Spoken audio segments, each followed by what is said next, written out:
që kjo nuk ishte një fejisë si çdo njeri që fejohet për të krijuar familjen e tij. Pse? Për të pasur fëmijë dhe për të realizuar ato qëllimet e tija që ka. U duk që në fillim që ishin njerëz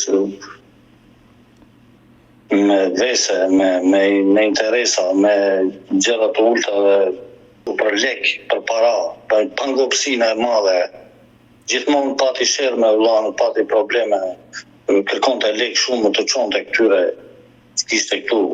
Bënte veprime të tilla, domethënë që ashtu edhe ai filloi të krijojë një ftoje, një mentalitet me të drejtë, domethënë si çdo njeriu kur gënjen, nga gënjeshtari mund të presë çdo gjë.